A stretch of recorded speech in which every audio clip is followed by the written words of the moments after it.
नमस्कार आप सभी को बहुत स्वागत है आपका हमारे यूट्यूब चैनल पर।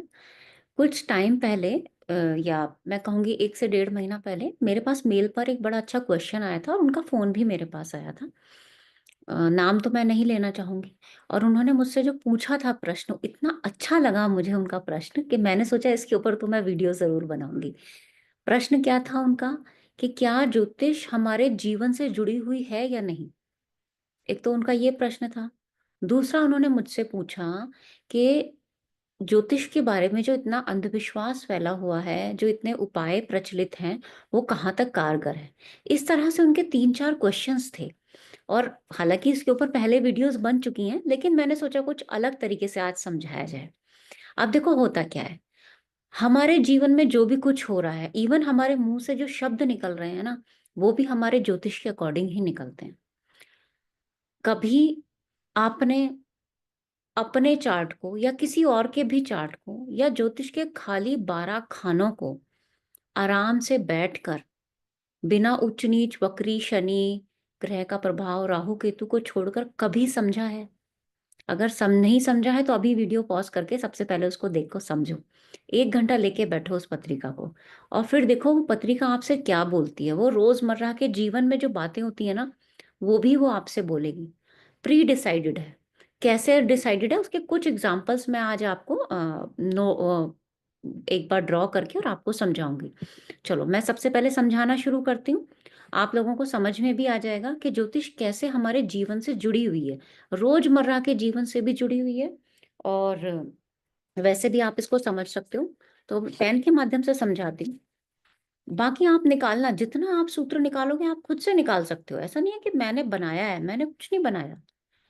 अक्सर देखो क्या कहा जाता है कि हर पिता अपने बच्चों के करियर के लिए, अपने बच्चों के भविष्य के लिए पैसे जोड़ता है। ये हम सब जानते हैं, है ना? ये तो हम सब जानते हैं, ये तो हम करते भी हैं ऐसा। वो भी हमारे पत्रिका में डिसाइडेड है पहले से ही कि हर माँ-बाप ऐसा करेगा। कैसे डिसाइडेड है आप सोचोगे ये क्यों कहा आपने?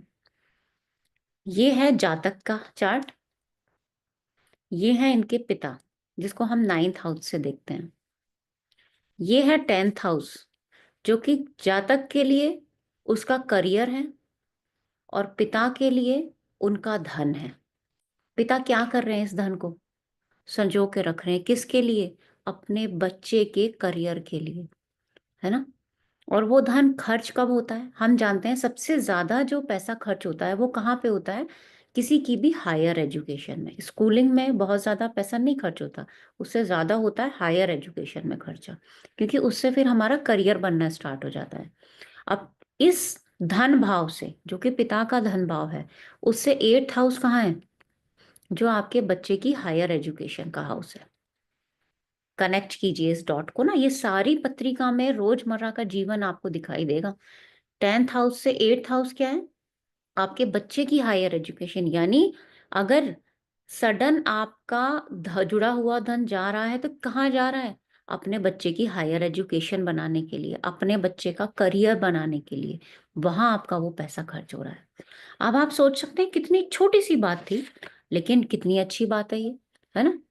अभी दूसरा एग्जाम्पल हम इसका समझ लेते हैं।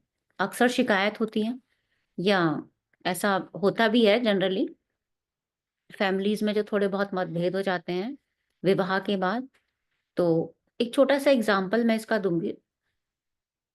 ये जातक है, ये जातक की माता जी हैं, ये जातक की पत्नी है। जातक की संतान आती है तो माता जी क्या कहती हैं? घर में या तो लक्ष्मी आई है या मेरा पोता आया है ना? ऐसा कहा जाता है ना, बहुत खुश होते हैं कि मेरा धन आया है, मेरे घर में लक्ष्मी आई है। ये माता बहुत खुश होती है क्योंकि उनसे सेकंड है, उनको लगता है कि ये मेरा धन है, ये मेरे वंश को आगे बढ़ाएगा। ये पत्नी है, पुत्र तो या पुत्री तो इनका भी हुआ होगा क्योंकि ये जातक है और ये पत्नी है, तो दोनों के ही संतान होंगे। इनकी संतान कहाँ है? ये इनका चार्ट से अगर मैं देखूं, है ना, 7th हाउस से 5th हाउस ये हो जाएगा। और ये जो 5th हाउस है, ये इनकी माता के लिए, जिनका जातक का ये चार्ट है, वहां से क्या है? 8th।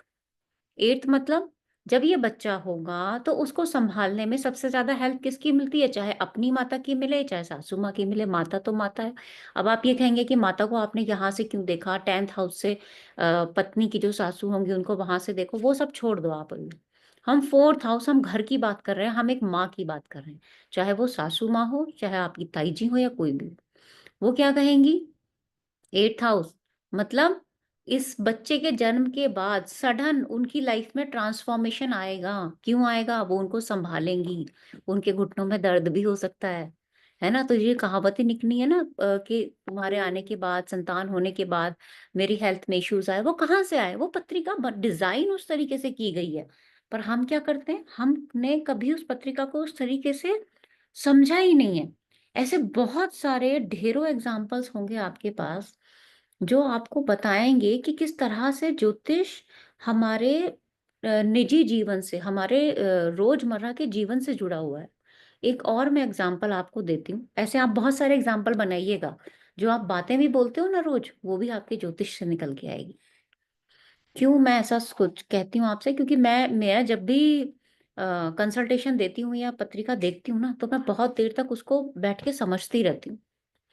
ये क्या है? ये 5th हाउस है। ये क्या है? 6th house. 6th हाउस क्या बताता है? रोग। आयुर्वेद में क्या कहा जाता है?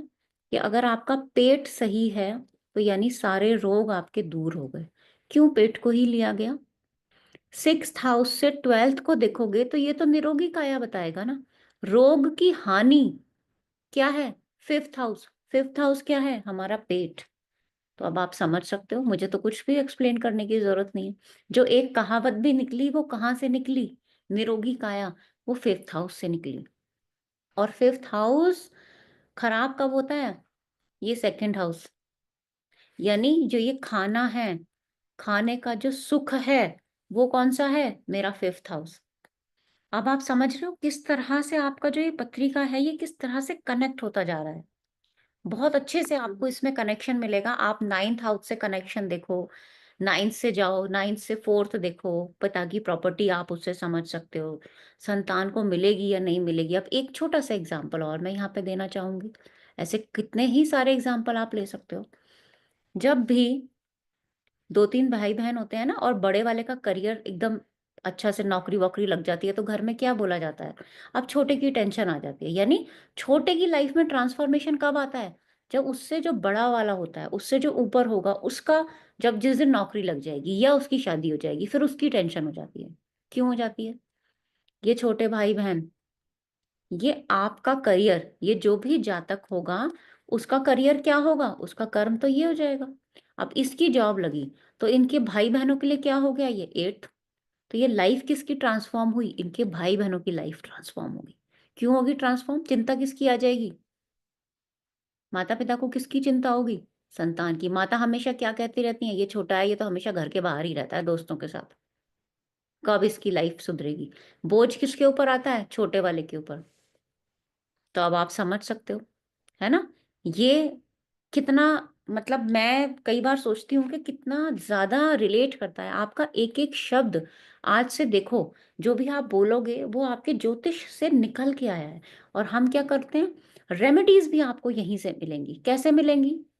अगर आपके चार्ट में बुध से मंगल कनेक्टेड है, मैं कहती हूँ आप एजुकेशन देख रहे हो, बुध और मंगल यहाँ बैठे हैं।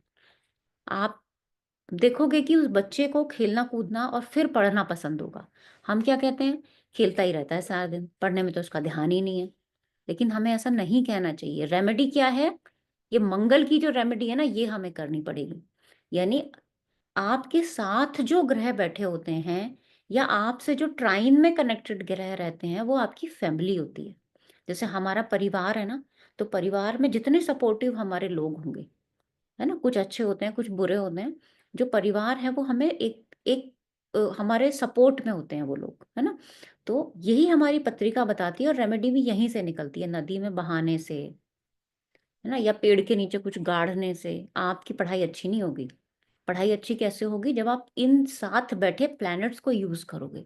और यूज़ कैसे करोगे? बिल्कुल एकदम नेचुरल वे में उस चीज़ को यूज़ करके देखो। आप देखोगे आपको रिज़ल्ट मिलेगा। इसीलिए तो लोगों की रेमेडीज़ काम नहीं आती हैं और वो रेमेडी करते-करते थक जाते हैं और ब्लेम किसके ऊपर आता है? ज्योतिष के ऊपर। तो आज मैं आपसे ही एक प्रश्न करूँगी कि क्या आपने कभी भी ज्योतिष को इस तरह से 2 मिनट बैठ के पत्रिका को समझा? और समझा हो तो कमेंट में ज़रूर बताइएगा। रेमेडी निकालने की कोशिश की, देखने की कोशिश की कि रेमेडी बनती कैसे है, रेमेडी निकलती कैसे है। बुध के साथ हमेशा सूर्य कनेक्टेड रहता है, तो एजुकेशन में फादर का क्या रोल रहता है हमेशा। कभी समझा? नहीं समझा तो थोड़ा-सा बैठो, थोड़ा-सा दिमाग लगाओ, थोड़ा-सा उसको समझो, रेमेडी अपने आप मिलेगी और ये अंधविश्वास नहीं है, ये तो विधि का विधान है। चेंज करना है या ना चेंज करना उसका समाधान भी इसी में ही दिया हुआ है, आपके ज्योतिष में ही। जो ग्रह जिसके साथ बैठा है वो उसका इम्पैक्ट देगा ही देगा। तो उस इम्पैक्ट को हमें किस तरह से यूज़ करना है। अगर शुक्र के साथ मंगल है, तो पत्नी से लड़ाई होगी ही होगी। लेकिन मंगल का आप कुछ और भी तो यूज़ कर सकते हो। मंगल को तो यूज़ करना है, जैसे घर में एक शरारती बच्चा होता है, अगर हम उसको कोई काम ही ना बताएँ, तो वो तो डिस्टर्ब करेगा ना, वो कहेगा मुझे तो खाली बैठा के रखा हुआ है तुमने यहाँ पे, मैं क्या करूँ? तुम लोग सब मूवी देख रहे हो आराम से, तो वो आपको डिस्टर्ब करेगा।